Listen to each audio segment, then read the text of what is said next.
evening, everybody. I'm Deborah Miller, the Director of Maryland Government and Community Relations for the JCRC. And as you know, the JCRC serves as the public affairs and community relations arm of the Jewish community, representing more than 100 organizations, synagogues, schools, and the Jewish Federation.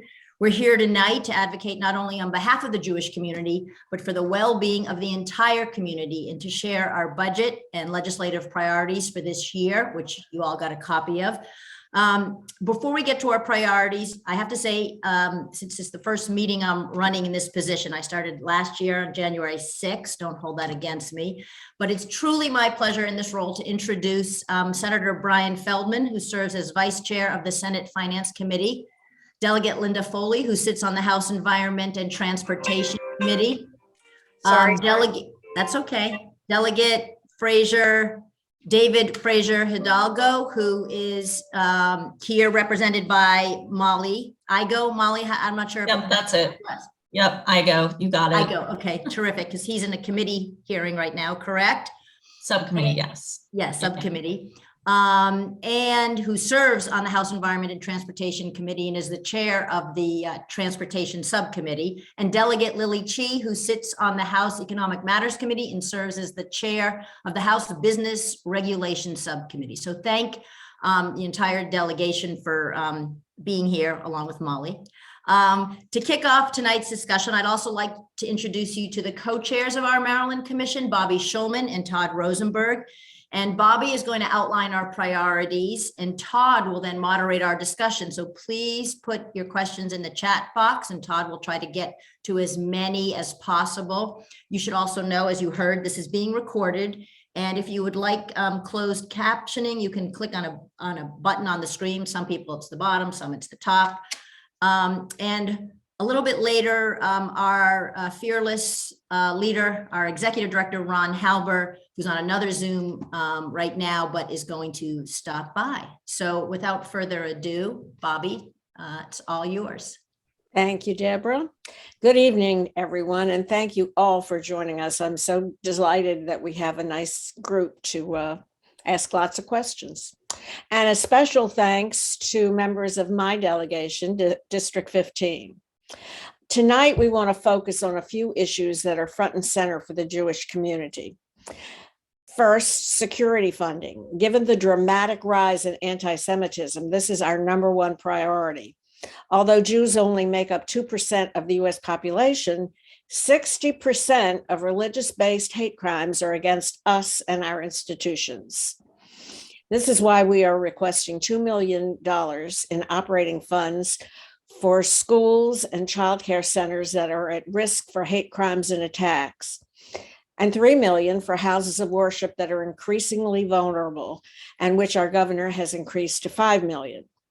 We also ask for level funding for operating funds for our agencies, such as JESA, which runs an outstanding Holocaust survivors program, for the Hebrew Homes Elder Safe program, and for the Maryland Israel Development Center that promotes bilateral trade between Israel and Maryland. In the capital budget, we ask for funding for 2 non-sectarian social service agencies. The JCC is planning to build an outdoor sports complex for its special needs campers. And the Revitz House, which serves disabled adults and low-income seniors, is badly in need of funds to fix its leaking pipes and deteriorating plumbing system. We are also asking for your support with the following important legislation: the Public Safety Untraceable Firearms bill that bans the buying and selling of ghost guns and firearms without serial numbers. And let me add, the recent incident at Magruder High involved a ghost gun. Another important piece of legislation in the sexual crimes area is the repeal of spousal defense, also known as the Love is No Defense to Sexual Crimes bill. This bill is necessary to eliminate a law that allows marriage to be used as a defense for sexual assault. The last one I want to highlight is the Access to Counsel in Immigration Proceedings program, which will provide for legal representation for immigrants in deportation hearings. We hope that you will seriously consider supporting these vital funds and legislation. And now it's my pleasure to turn the program over to my co-chair, Todd Rosenberg, to moderate what I hope will be an edifying discussion. Thank you so much, Bobby, and thank you for your partnership on the Maryland Commission, and to Deborah, and for all of you for being here tonight, and of course to our to Senator Feldman and our representatives for being here with us and making the time. We really appreciate the partnership that we have with the entire Montgomery County delegation in Annapolis, and all of your support for our endeavors and initiatives, and love to have these conversations as a way to tap into what you're thinking about the issues of the day, and to find out kind of your thoughts on our priorities, as well as a little bit more about your priorities, because we understand that the world is a two-way street, and we want to make sure that we're being helpful in advancing things that are your important causes as well. So I'd love to start tonight by allowing each of you to spend a few minutes kind of looking ahead to what will be happening with the session that just began, and to share your thoughts with us, both on our legislative priorities as well as on issues that are of importance to you. So Senator Feldman, can we ask you to start for a few minutes on that? Well, thanks, Todd. So yeah, I think it was mentioned earlier, I'm the vice chair of the Senate Finance Committee, which has the broadest jurisdiction of any committee in the General Assembly. So we deal with everything involving healthcare policy. So we're bringing down our uninsured rate in Maryland, clean energy policy within our committee, economic development, unemployment insurance, and labor issues, leave issues. It's all in one committee. And so, we're going to have our hands full, pandemic or no pandemic. And a lot of those are sort of the issues that I have focused on, that are coming to the committee quite candidly. So, a couple of years ago, it was the Clean Energy Jobs Act of Maryland's lead sponsor to take us to renewable energy 50% by 2030. I chair a commission with Delegate Pena-Melnick for Prince George's County it's called the Health Insurance Coverage Protection Commission, which was created when it looked like the Affordable Care Act might be thrown out by the Supreme Court. So I'm in the middle of a lot of those issues, obviously with the Texas case and the things happen in the Supreme Court on the issue of choice. Most of those issues are going to come to my committee. Family and medical leave issues. There are a lot there. So climate change to clean energy, to healthcare and health insurance, to choice, to a lot of other stuff. On the issues that you outlined, your own priorities, obviously, I know many of you, when you talk about security, I do have to always, it's important to draw out like your own personal experience. So I'm from Pittsburgh. My home synagogue was the Tree of Life Synagogue in Pittsburgh. So, the shooting I was bar mitzvahed there. So when we talk about security at our synagogues, that kind of hits about as close to home as possible. At one time, I was at Beth Ami. I'm looking at Jack Luxembourg there. But, similarly on these capital projects. So for 10 years, I was on the board of directors of the JCC until they imposed a 10-year cap on how long you could be on the board there. And then they threw me off, and Doug Ansler and a bunch of people that had served the 10 years. But so I know all those facilities very, very well, including the JCC itself. We, I think as a General Assembly, have over the years been really quite supportive on the capital budget side of things for the Jewish community. And I don't expect that will be any different this session. The one thing I would throw out in all these budget issues, the capital budget requests are in our budget committee and our House Appropriations Committee. We have a very much a committee-driven system here, and so the folks here today, me and Delegates Foley, Chi, and if Dave Fraser Hidalgo jumps on, we're not on the budget committee, just to be clear. And some of the other issues that you mentioned are in our Judicial Proceedings Committee and House Judiciary Committee. Having said that, we as a group have had several meetings with some of the major gun groups. And I think, this delegation is going to be 100% behind the ghost gun bill that's sponsored by Senator Lee in the Senate. I said this to the moms demand, the group last week. We had a call that focused entirely on guns. And the reality is, when you look at the state right now, most of the leadership in the country, in the state of Maryland on guns and gun safety, is out of the Montgomery County delegation. So if you look at the Judicial Proceedings Committee, where the ghost gun bill, that's chaired by Senator Will Smith from Montgomery, Vice Chair Jeff Wallsteiger from Montgomery. The sponsor of the bill is none other than Susan Lee from Montgomery, and on and on and on. And the same thing on the House. David Moon is now the vice chair of Judiciary. So most of the leadership on gun safety is going to come out of the Montgomery delegation.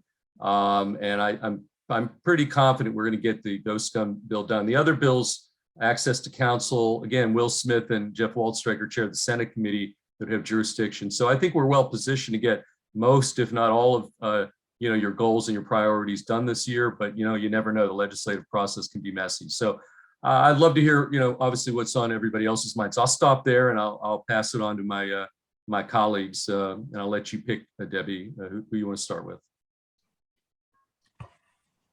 I think Debbie's delegated to me to make the Oh, okay, selection I'm sorry. she's on mute. No worries. I'm just Okay, Todd, I'll signals. let you anoint either Delegate Chi or Delegate Foley. Okay, why don't we start with Delegate Chi in order of seniority, and then we very much look forward to hearing also from Delegate Foley as the newest member of this delegation. Thank you, Todd. And thank you, everyone, for joining us and for your advocacy and outreach and for all the good that you have done in the community. Trust me, a lot of members of the Asian American community, including many leaders, look up to the Jewish community as an example of how you build a community and do the greater good for all of us. So thank you for being a shining example. I've jotted down some notes listening to your advocacy points.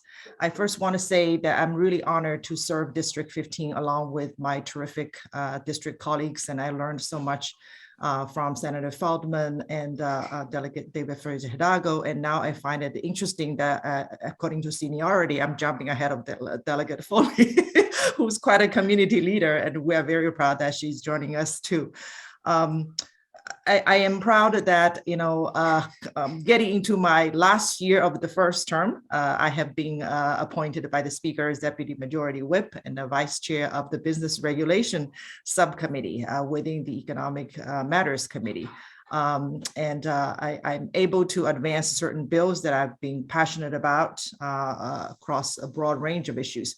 But just like my senator, I want to echo a point that you mentioned earlier, which is about security and safety and even gun safety.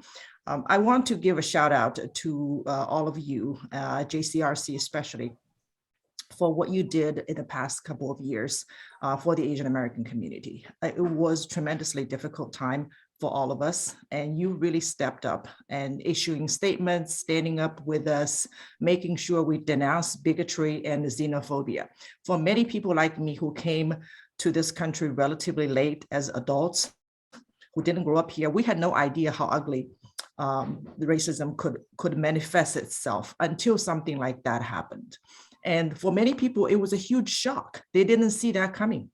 And that was a moment when many people in our community went back to hit books in history to learn about American culture and history, about the ugly history of persecution against other peoples, including the Holocaust and all of that others. And so it was quite a moment of reckoning. So I want to thank you for what you did. And I also remember, for example, I live off of Travella Road in North Potomac. After the Sikh shooting in Indianapolis, I remember Rabbi Pokras, who is representing, Temple Bethany, and several other rabbis showed up immediately to offer support. And I happened to be there. And from those incidents, we actually built a bond. And I'm proud to say the District 15 team is now initiating a bond to fund a capital project to support the Sikh temple's charity effort, because ever since the pandemic, they stepped up to serve the larger community by offering food, offering other services, and distributing masks and all of that. So we want to offer help to them. So I'm working with my senator and Delegate Foley and Delegate David Fraser Hidalgo to give them some more support from the state to thank them for what they do. So all of this is to say we are very grateful for your community partnership, and we definitely stand with you in advancing your priorities and help you make sure that whatever matters to you also is whatever we can help advance. Thank you. Thank you so much. And those were really meaningful words coming straight from your heart, as we could hear. And as a roughly 50-year-old Jewish person, I'm pretty shocked at where we are in this country, because I wouldn't have thought that things would have been the way that they are now. It's really taken a turn for the worse, and that's we are all in this together to make sure that enough of us remember that we're really all kind of just people at the end of the day, and that's the most important thing. So thank you for those words and for your appreciation and partnership.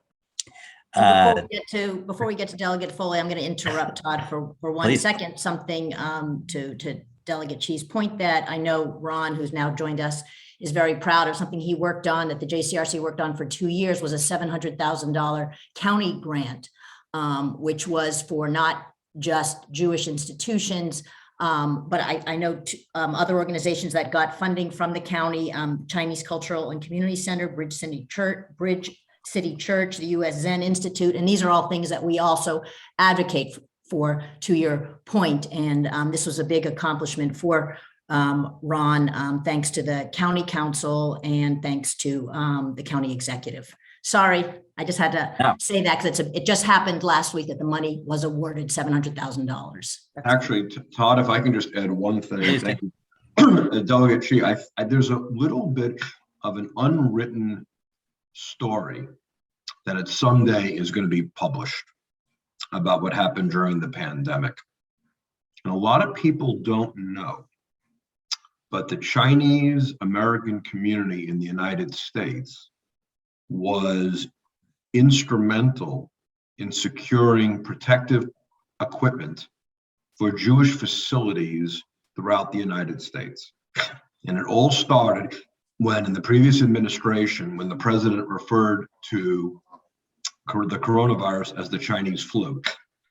And many organizations, it was spearheaded by the JCPA, my friend David Bernstein, who lives about a mile and a half from here, was spearheaded this effort, and we signed on, and along with a couple of JCRC board members, including Albert Bloomfield, who was on this phone call, went down and presented a letter to the Chinese ambassador saying, we will not tolerate bigotry being directed against any group.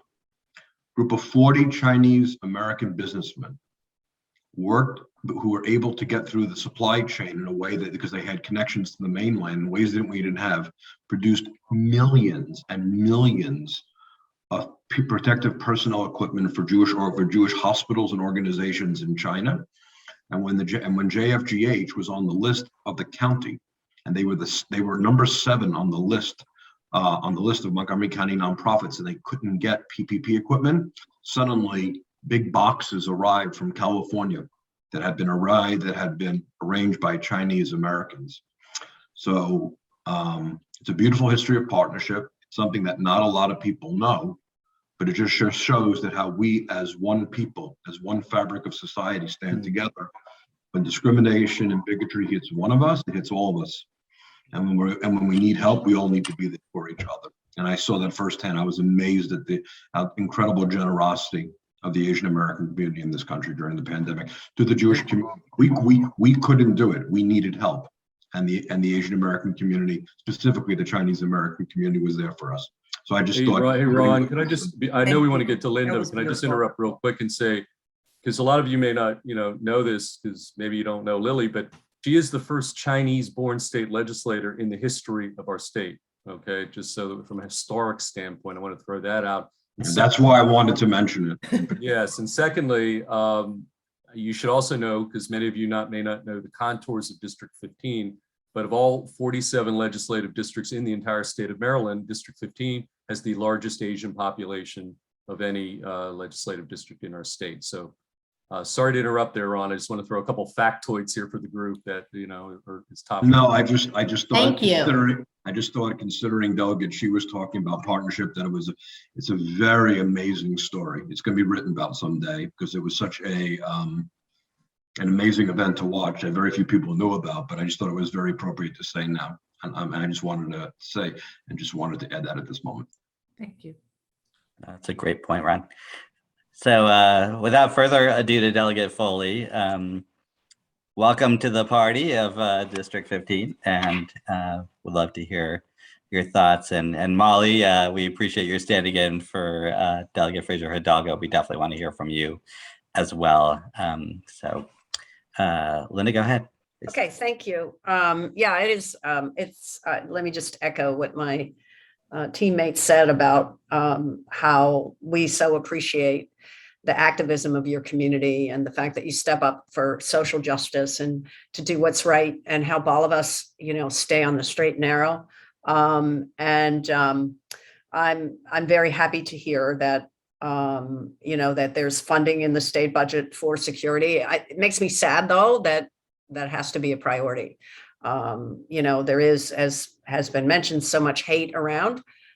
We just saw this week the HBCUs around the country were being targeted, and this is all a pattern of this terrible, terrible hate crimes that we see against the African American community, as you mentioned, the Chinese American community, the Jewish American community. I mean, it's just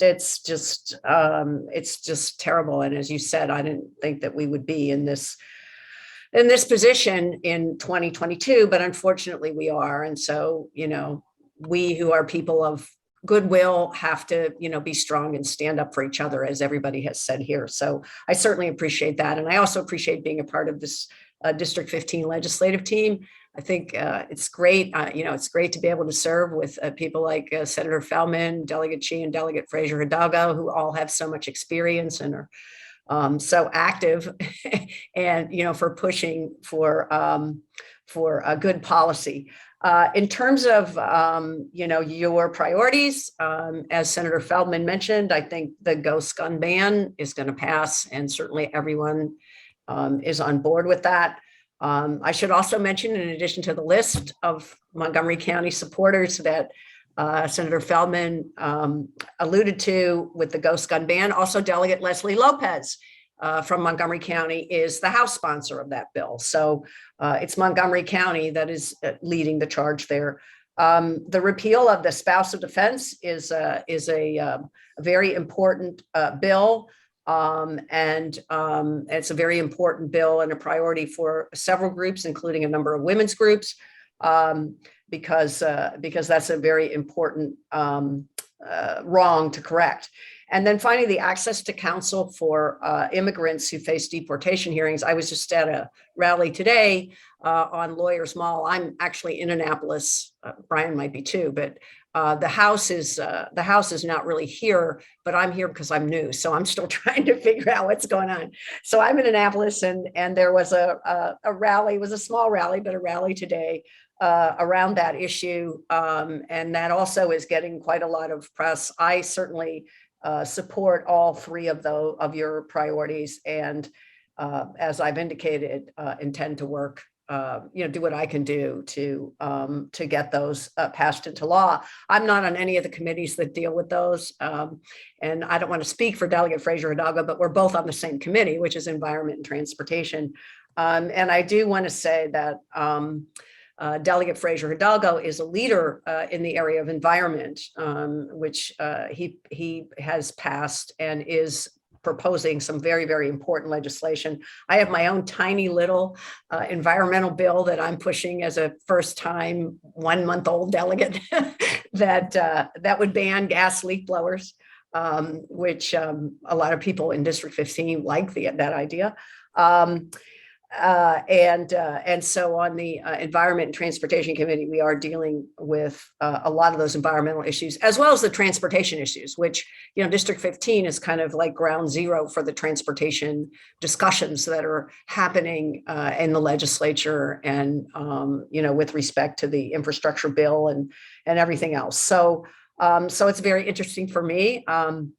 And then the only other thing that I'm working on that I wanted to put on your radar is I have put in a bill called the Fair Scheduling Act, and Senator Benson on the Senate side has put it in too.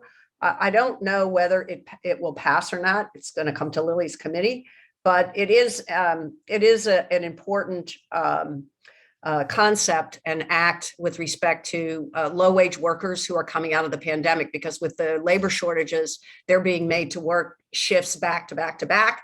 And it really takes a toll on their family life, which also brings me to mention that there's a bill, I think, that has a pretty good chance of passing, and Delegate Chi knows better than I, because it is, again, in her committee, which is the Time to Care Act, which is paid family leave, that is also along those lines. So whatever I can do to help move your goals forward, I'm there, and I appreciate your activism and your support of important issues for all of our communities. Thank you so much. Molly, would you like to share some thoughts on behalf of Delegate Fraser Hidalgo? Sure. Yes, I'm happy to.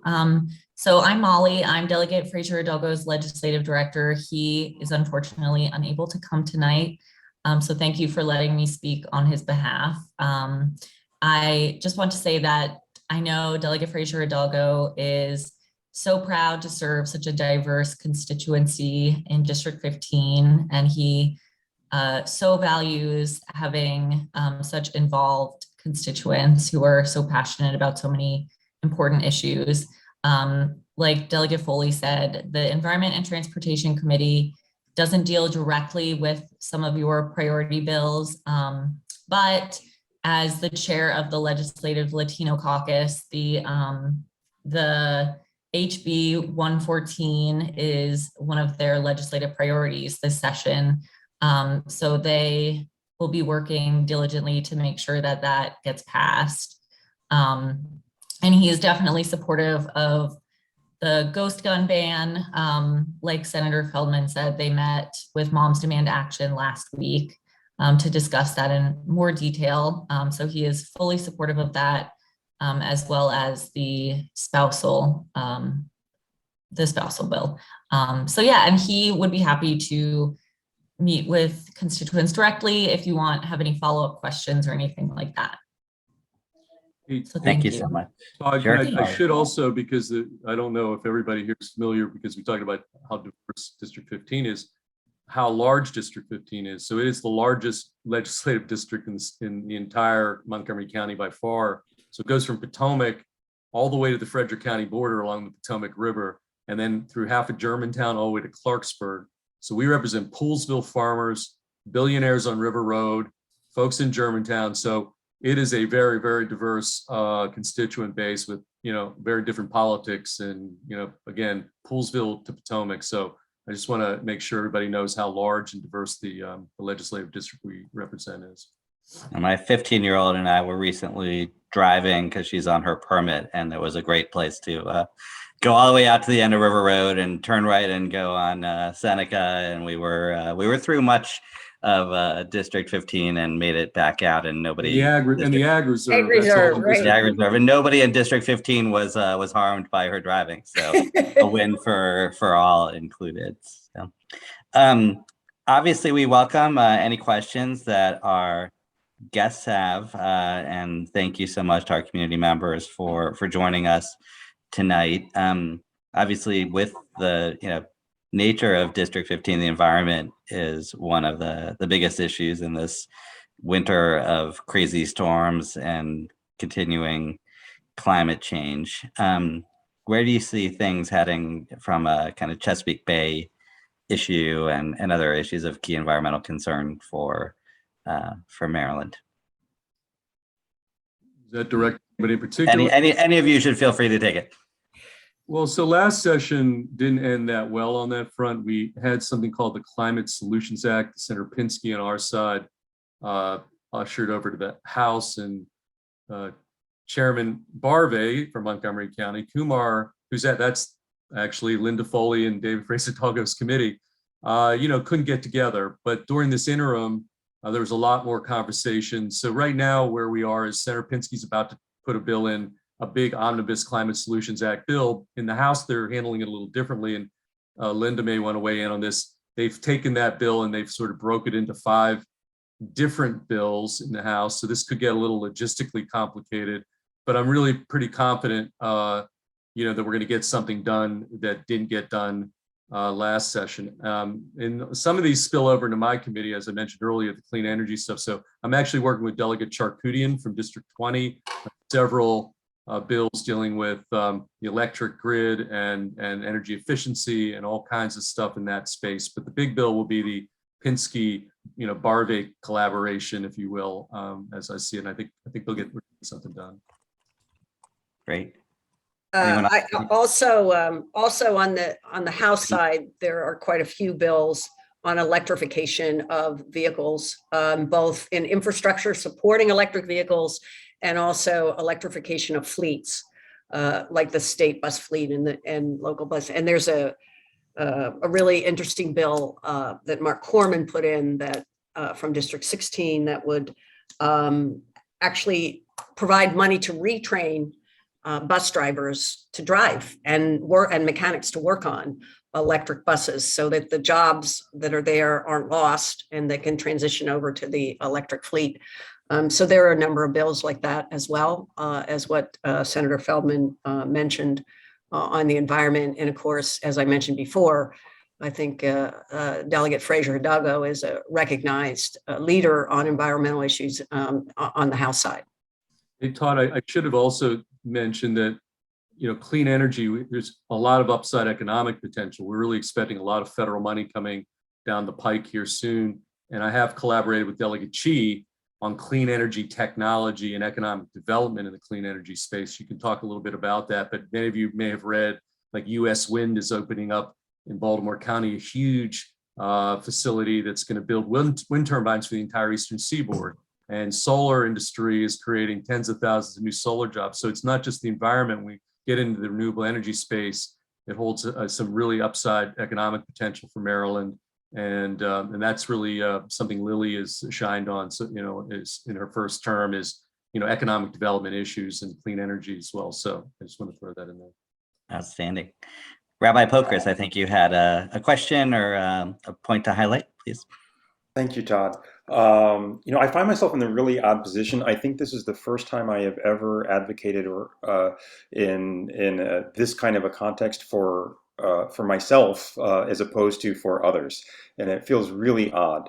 But I wanted to highlight and emphasize one aspect of the security grants that are in the budget that's especially important, at least in terms of how a lot of synagogues, especially smaller synagogues, are struggling right now. And I want to preface this by saying that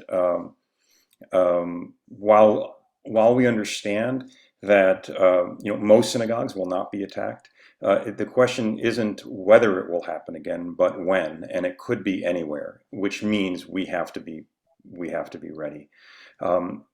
Grants that are coming from the federal government are only for improvements to harden the physical plant. And that is super important. But I also want to make sure that you understand that security personnel are just as important. And if this happens to come up for debate once the budget hits the floor, my concern is that if there is discussion about possibly focusing only on the physical plants and not on actually being able to have funds to hire security personnel, this is outrageously expensive, unfortunately. And had there been an off-duty police officer in Texas, the person probably never would have made it into the building, and it's just part of our reality. So I just want to make you aware of that. It's much more challenging for us to find funding for personnel. We need both, and we have some funding coming through for personnel, but I want to keep that pipeline open because it's an ongoing expense that never goes away. Ron, I think you wanted to jump in on that as well. Yeah, this idea that Rabbi Pokris, my rabbi, and my other rabbi emeritus, Rabbi Luxembourg, I want to echo their comments. The federal grant program has been around for approximately 22 years and is almost exclusively capital. To get it to fund operating costs requires a Herculean effort and bidding. Almost nobody goes for it. On the state level, you can get some money operating once, maybe, and then it's over. But those programs, all three state programs, including two of them, are exclusively for capital. And the one that does provide operating, it's only for one time, and it's only a small amount. And that's why people don't apply for it, because you can't put cops out in front of the synagogue nursery school and then pull them out the next year, because then the parents want to know why the police are not there anymore. They become used to it, and you can't say the following year we're not going to do it. So right now, Montgomery County is the only county, as far as we know, I'll add that caveat, in the United States, and now has a local grant program. Outside of a major congregation like B'nai Israel or Washington Hebrew or Addis Israel in DC, most congregations probably spend $50,000 to $70,000 a year to pay for off-duty security, which is basically hiring police officers at an hourly rate between $65 and $85 an hour. This is a tremendous burden to synagogues at a time when membership has declined, revenue has declined, but the facility still has to remain open because they still have to provide the school. So it's a loss of income, but the building has to stay open. So that's why we developed this program. And I think it's important that as the Protecting Against Hate Crimes legislation, which the governor increased from 3 to 5 million, and other grant programs, to echo what Rabbi Poker said, that there's got to be flexibility in this funding. Now, I know over the years of lobbying, legislators hate to commit to operating funds because capital funds last a year and they're paid for and then they move on to something else. I can promise you anti-Semitism is going to be around for more than the next 2 or 3 years. And this is an ongoing problem that requires an ongoing revenue source. And we need the flexibility in these grant programs at the state level to include the ability for operating funds to be included, because right now it's only Montgomery County and it's only a local government, and the burdens are enormous. In fact, Beth Ami, for example, was able to receive $16,000, but the maximum award was $20,000. But there were so many applicants that the maximum award they can give to any one individual synagogue was 80%. So I would encourage you to consider that the flexibility of operational costs as you go forward in your deliberations. Hey, Ron, I have to point this out because you're talking about, I should have said this at the outset. We are in year 8 of an 8-year term. This time next year, we're gonna have a new governor. So I have to make the point that, another really important thing happening this year is actually something called elections. And, we're gonna have a new attorney general who may be partly responsible for enforcing some of these things in the hate crime.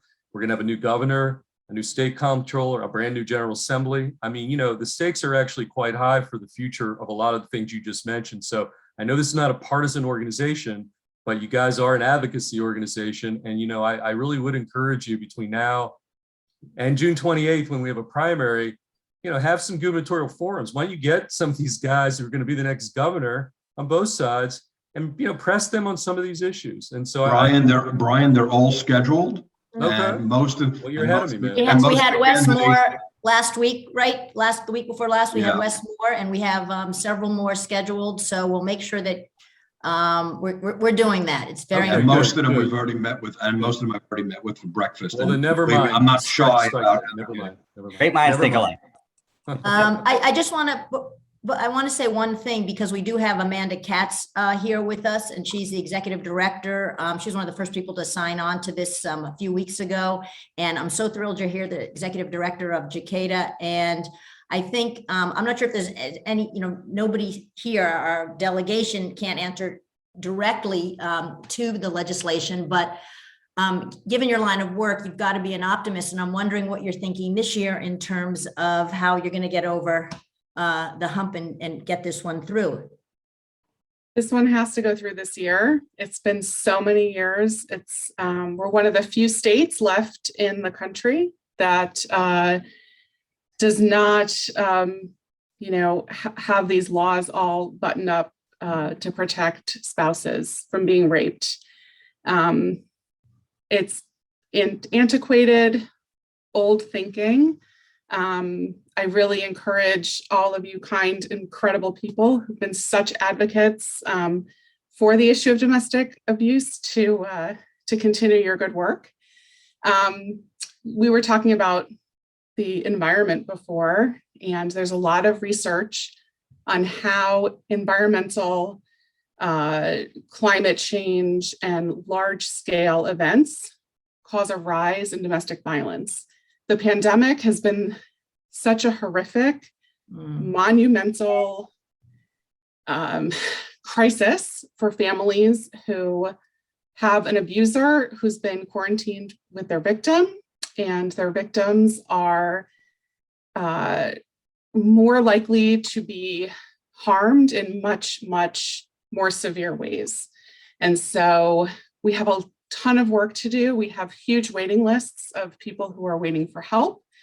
Our courts are just opening up. So people are, while they were able to get protective orders over the last few years, they weren't able to move forward any other court situations like custody or anything that was, waiting, and now they're getting court dates in 2024. So we have a lot of, wonderful support from this community, and just keeping up legislatively with what can help our clients feel safe and be empowered to live safe lives.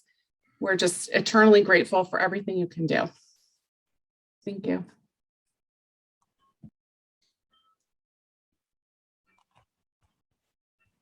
I'm always the party pooper. Like I was No, you're giving not the a party second to see if pooper. I'll anyone had any responses, but I think you can hopefully take that as unanimous support for.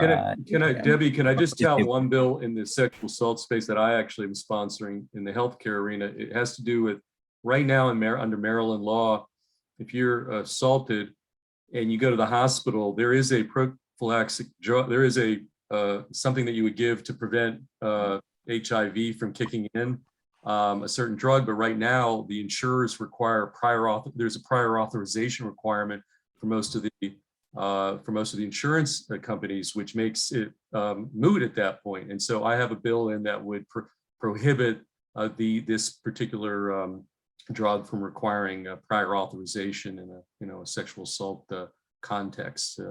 Again, it may not be on your radar screen, but it is a bill that I'm sponsoring. So.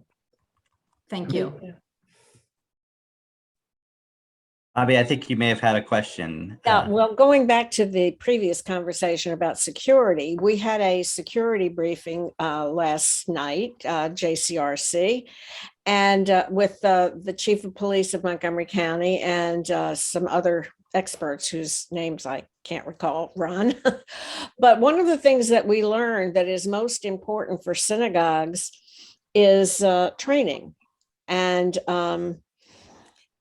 that is certainly something that we need to look at carefully and figure out how we can get some funds to give our clergy and our synagogue people who are some training in what to do, because as it happened just previously last week, without that training, we would have had a much worse scenario than we did. That's a great point, Bobby.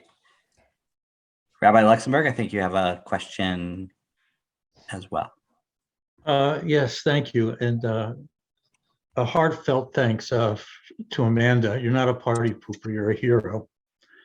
And to our delegates and our state senator, who have been not only our representatives, but truly our friends, both on personal, professional, and communal level. Our gratitude, and my gratitude, going all the way back 20 years to my own career as an officer of the JCRC. I actually, I almost have three questions.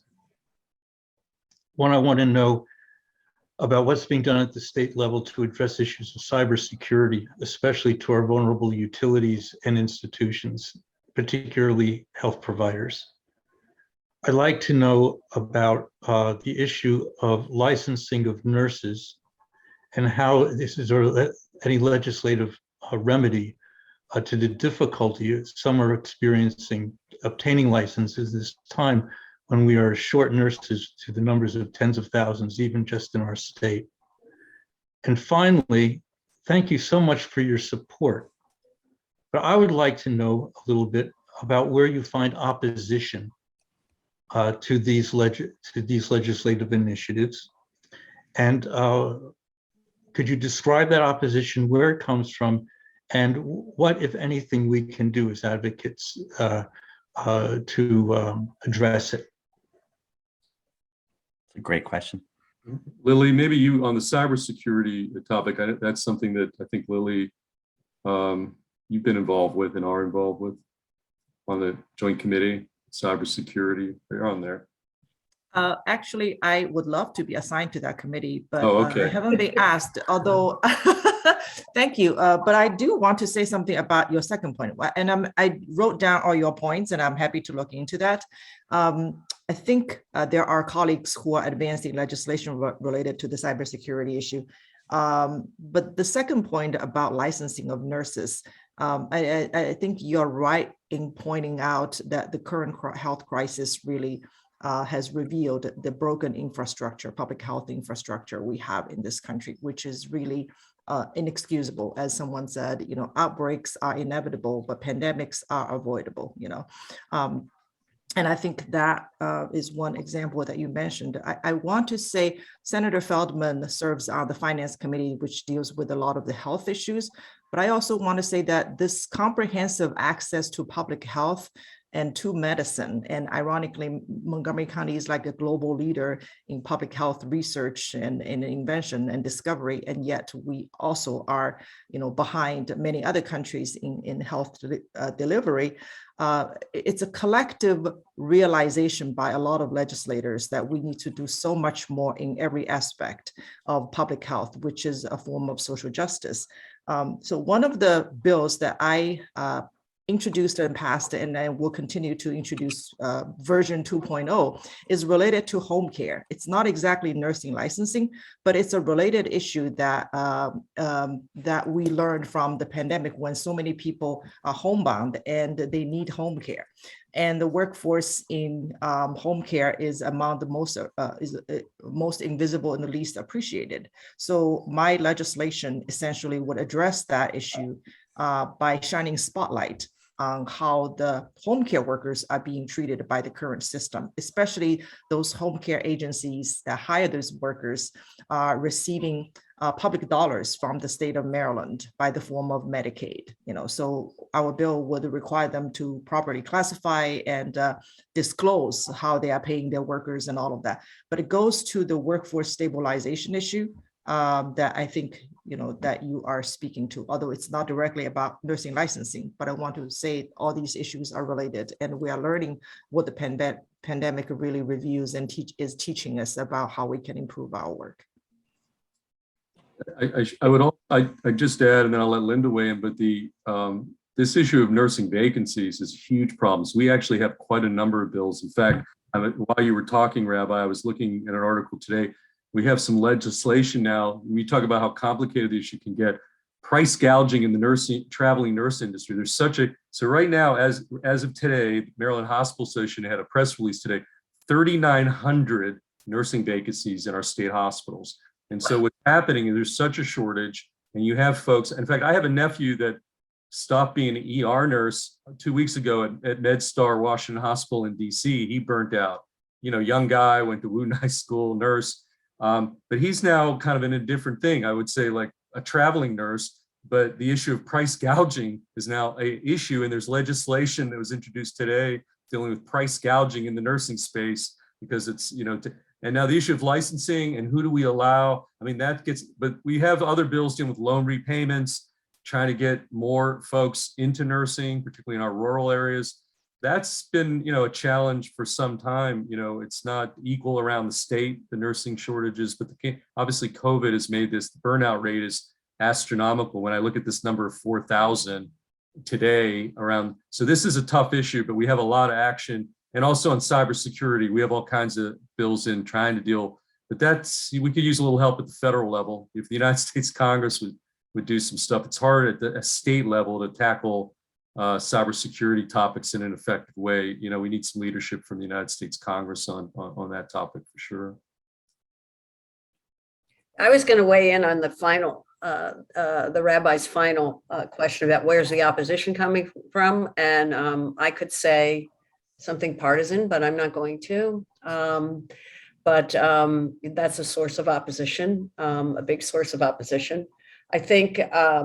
On the issues that you identified, I would say, as Senator Feldman said, the ghost guns ban looks like it's going to pass.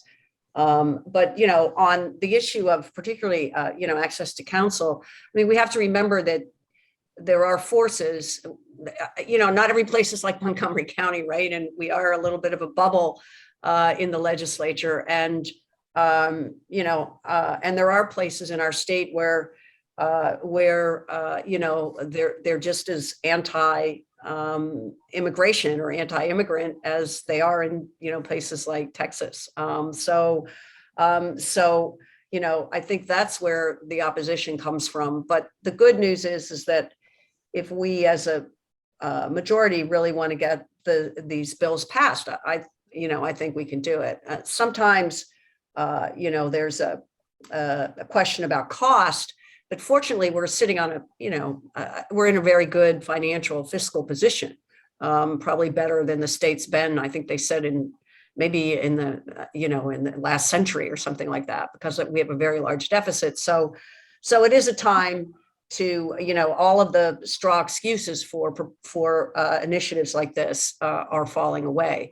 So I think we can pass these bills, and I think the key will be to pass them so that it's a veto-proof majority, because even though, as Senator Feldman said, we hope to elect a new governor, we still have the governor that we have, and if history is a teacher, he's gonna veto some of these or all of these, and we'll have to make sure that we have a veto-proof vote when we pass them.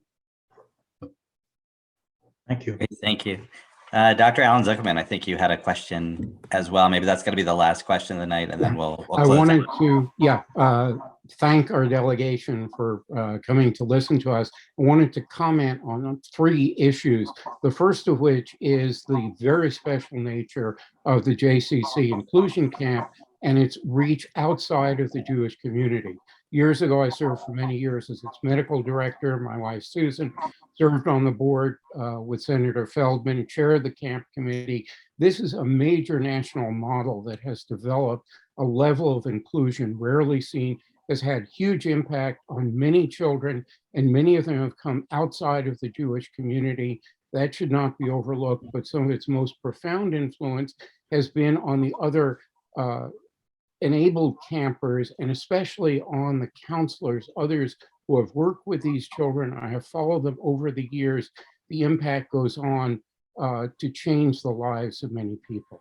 Also, as past president, longtime board member of the Shalom congregation in Potomac, cannot emphasize enough the financial impact of security and the tremendous feedback to our membership of any level of partnership, and the great importance of training, which we just went through again last week. And finally, as a pediatrician, just want to emphasize how each of the 3 legislative initiatives are incredibly important to children.